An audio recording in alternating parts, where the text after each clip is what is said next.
Art Attack. This is Art Attack.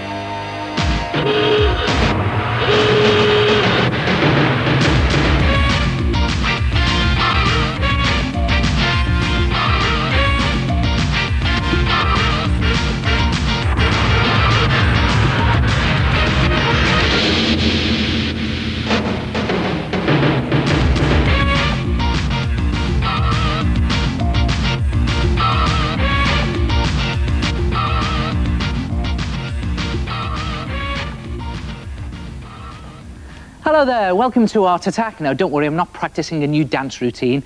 I'm printing my own personalised stationery by putting my footprint onto envelopes. It's great fun to do, and when it's dry, you can just write right across the envelope, like that, and use it to send off your letters. Now, personalised stationery with your own design on it can cost anything up to £100 if you go to a printer's. So what I do is I get some cheap paper and envelopes and I print my own. Now, of course, the writing paper that goes with those footprint envelopes has got to be hand-printed.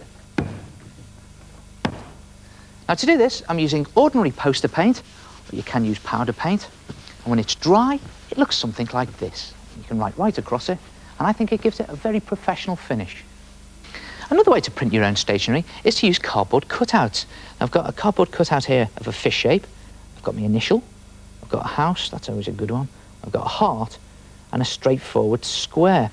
Now, what you need to do is get about 10 centimetres of sellotape, fold it back on itself like that, sticky side out, slip it onto your finger, and you can then use it to pick up one of your cardboard shapes into the paint, and again, just picking it up very carefully, you can use that to print with. And the good thing about cardboard printing is it gives this brilliant textured finish. Look at that. And I've done all of these just by using cardboard. Of course, you can experiment. There's many different ways that you can do it. What about using the wrong end of a felt tip pen? All right, well, let's try this out. A bit of red there. Print onto there, onto the envelope, and into the top corner. Squidge that one a bit more there. And then another colour, I think, maybe green. Try a print there, a print on the envelope. You can always go back for more paint if you need it, which I do. And in the corner. And then another technique is just using fingertips. Yellow, I think. 1, 2, 3, just about there, just smudge that one out, there it is. And then get the thin black felt tip pen, just draw some string, there it is, and there, aye, what's that? Okay, that's a little one in the distance, up top there, and there you have your own personalised stationery with balloons blowing in the wind. Suppose you could call it airmail. Hey, that looks really good. And it's only painted cardboard shapes on plain old, boring old paper and envelopes. You have a go. Keep your designs nice and simple. Or you'll have to write very short letters.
Nice. Oh, by the way, if you do have a go at one of those, make sure you clear up afterwards.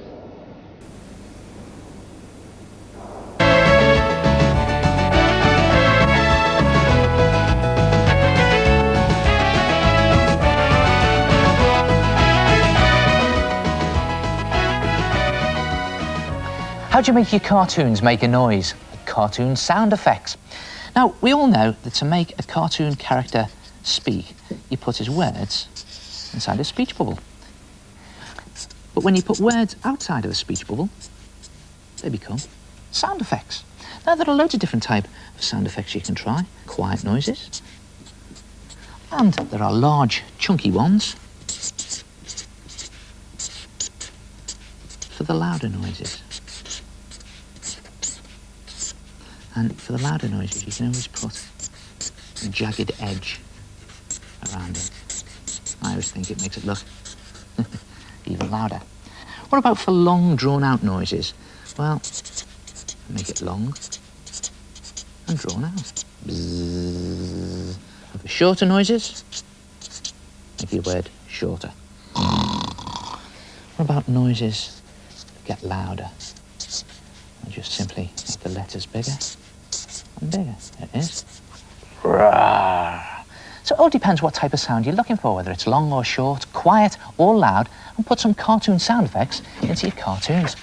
Now here's a cartoon comic strip that I've been drawing, and I want to put some sound effects into it. So there's our hero. He's walking home one night, and what's he doing?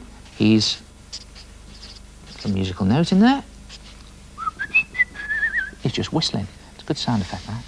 From the castle on top of the hill, he suddenly hears a cry for help. Help!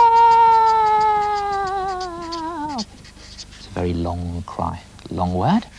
He runs up to the castle, pushes open the old oak door slowly.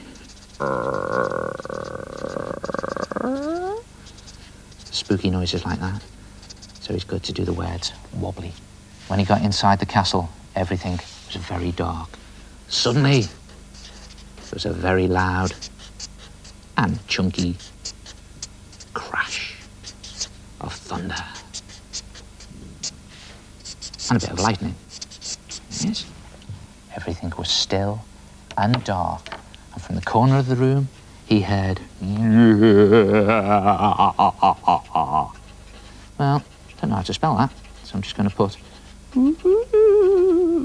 Again, wobbly, spooky lines there, going up and down.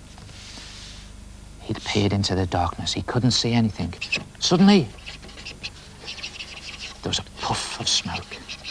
For those muffled noises, it's always good to put your word in a cloud of dust and then have some gust marks coming out the side, like that.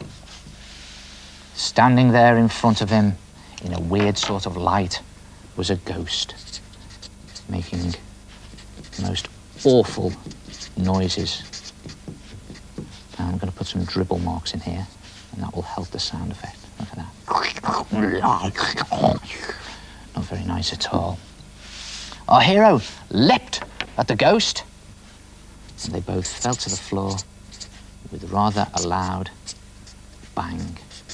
So again, big, chunky, loud noise.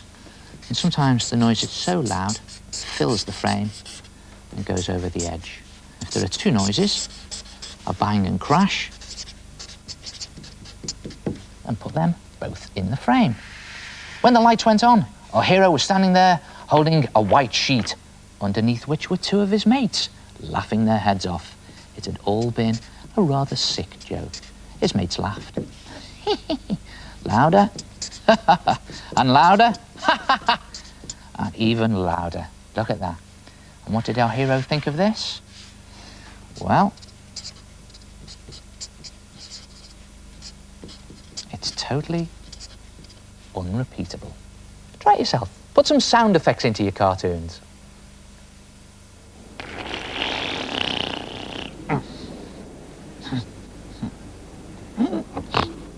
Leave it out, will you? I'm trying to sleep.